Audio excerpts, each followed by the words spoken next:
Savannah's a very beautiful city. It's famed for its squares and its architecture. If you come in late March or early April when the azaleas are in bloom, it's as pretty as any place in the world. No matter what the weather is like, if you're sitting in a square in Savannah, it's a beautiful day. I think the big thing here in Savannah is SCAD, Savannah School of Art and Design. They add so much to the fabric of Savannah. It's a young city in many ways and an established city in many ways. It is close to the Atlantic Ocean. You can be there in 20 minutes at the beach. There's so much going on in Savannah right now. It's amazing. There's sort of a renaissance.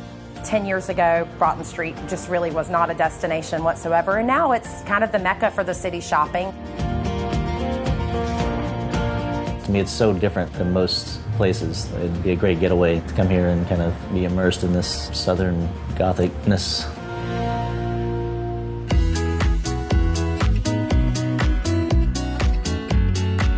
It was a project we started as a coffee shop that grew to a full-scale restaurant. A lot of the dishes here we do Australian unique Australian twist to it. The smashed avocado. The smashed avocado is another popular dish. No one's really experienced, but in Australia it's quite commonplace.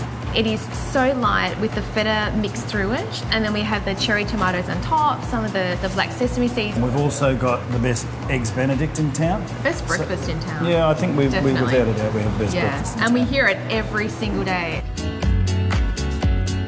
When you bite into a pulled pork sandwich, it should be smoky, juicy, be messy, and very enjoyable. Probably at the end of it, be all falling apart and you're probably going to have to pick up a fork, but that's just what a barbecue sandwich is. I'm originally from Memphis, Tennessee. Here, we're so close to South Carolina, and they use a mustard-based sauce. So we have one here that's kind of our main sauce, and it is a mustard-based sauce, but it's a little tangier and a little bit sweeter. So it's kind of a hybrid of where I'm from and what was expected down here. Leopold's Ice Cream was founded in 1919 by my dad and his older brother. The flavors that we make, many of them go back, Tutti Frutti, rum bisque, lemon custard, to that era. Leopold's has incredible ice cream. Yes.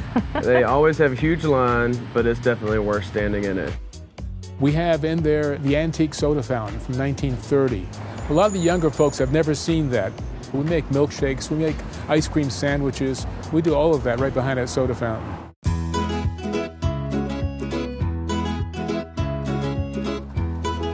The shop is on probably the most visited corner in Savannah. So everybody who comes to Savannah passes my door.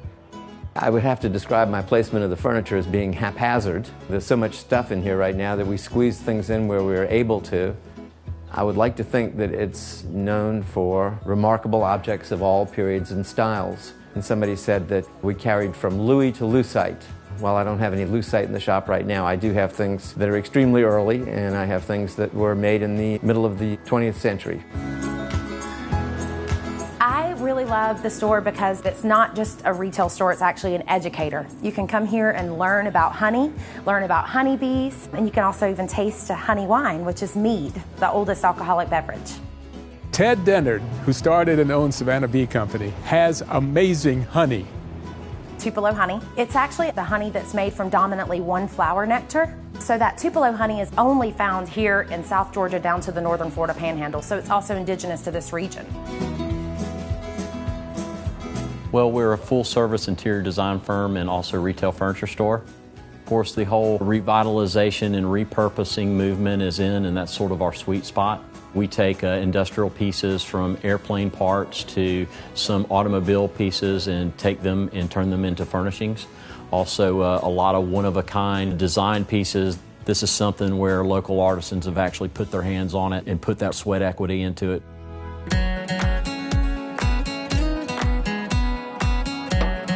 Southbound is actually the first production-only microbrewery to be operational in Savannah. One of the unique things about Savannah, there's a lot of live music here, and the theme of our brewery, everything that we have is related to some sort of musical reference, and it just kind of fits hand in hand with that. The wit beer is fantastic. It's my go-to beer when I'm out here in Savannah.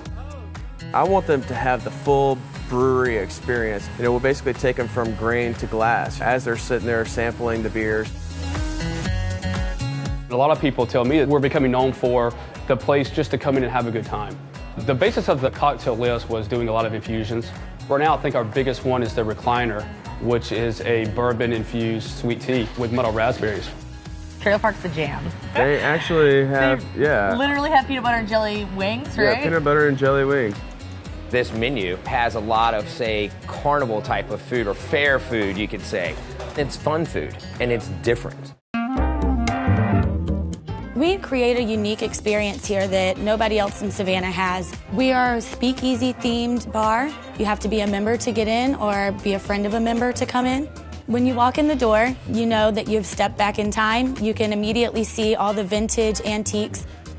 Everybody loves to come see the burlesque show because it's very classy, very fun. We have 2 female hosts right now. They're both comedians. Give it up for the Downtown Delilahs. The history that you experience here in Savannah is like nowhere else with the buildings that we have and especially the downtown squares. Winter, summer, spring, fall, it's just a beautiful place to visit.